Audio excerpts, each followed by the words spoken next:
ఇప్పుడు కేవలం 7,999 up to 10 kgs వరకు బరువు తగ్గి అధిక బరువు నుంచి వచ్చే ప్రధాన సమస్యలను దూరం చేసుకోండి. నెక్స్ట్ సెషన్ లో మళ్ళా బడ్జెట్ కు వస్తాం.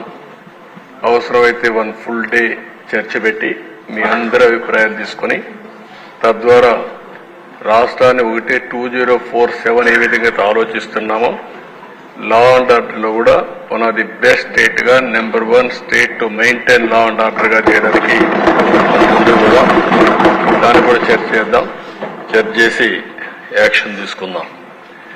అదే సమయంలో నేను రిపీటెడ్ గా మళ్ళీ మిమ్మల్ని అందరినీ కోరుతున్నాను అధ్యక్ష. ఇప్పుడే కామినేని శ్రీనివాస్ గారు మాట్లాడారు, ఇంకా చంద్రమోహన్ రెడ్డి గారు, ప్రభాకర్ గారు వీళ్ళందరూ మాట్లాడారు.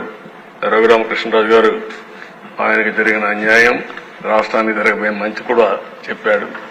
చాలా సంతోషం. ఏదైతే కేసులు కూడా రకరకాలుగా పెట్టారు,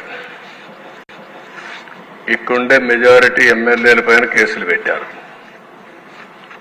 వీళ్లు కాకుండా మనం ఒకసారి చూస్తే చాలా మంది వీకర్ సెక్షన్స్ మీద SC, ST, BC, minority, women, social activist, social media యాక్టివిస్టులు వీళ్ళందరిపైన కేసులు పెట్టారు.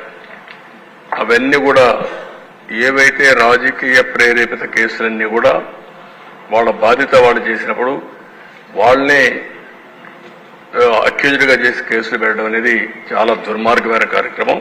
దాన్ని ఏం చేయాలనో రివ్యూ చేస్తాం. అమరావతి రైతులపైన కేసులు పెట్టారు, టీచర్స్ పైన సిపిఎస్ అడిగితే వాళ్లపైన కేసులు పెట్టారు. ఇవదే మరిగా తెలుగుదేశం, మిగిలిన అన్ని రాజకీయ పార్టీలు, జనసేన, బీజేపీ, మిగిలిన రాజకీయ పార్టీ నాయకులపైన, కార్యకర్తలపైన కేసులు పెట్టారు. ఇవన్నీ కూడా సమీక్ష చేద్దాం.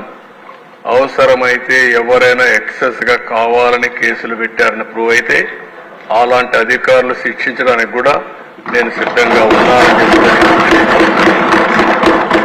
ఏదో చట్టాన్ని వాళ్ళ చేతల్లోకి తీసుకొని ఇష్టానుసారంగా చేసి మళ్ళా తప్పించుకుంటామని ధీమాత ముందుకు పోతే ఎప్పుడు కూడా లా అండ్ ఆర్డర్ మనం కంట్రోల్ చేయలేం.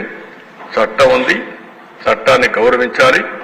అధికారులు గాని, సామాన్య ప్రజానికం గాని, ప్రభుత్వాలు గాని చట్టాన్ని గౌరవించినప్పుడే దానివల్ల లా అండ్ ఆర్డర్ మెయింటైన్ అవుతుంది. విచ్చలవిడితనం వస్తే ఎప్పుడు కూడా లా అండ్ ఆర్డర్ మెయింటైన్ చేయలేం. అదే సమయంలో దిశ ఇంకొక పక్క నేను ఇక్కడుండే మిమ్మల్ని కూడా కోరుతున్నా, మళ్లీ ప్రభుత్వాన్ని ఇబ్బంది పెట్టే పరిస్థితి ఎన్డీఏలో ఉండే ఎవరు తేవద్దండి.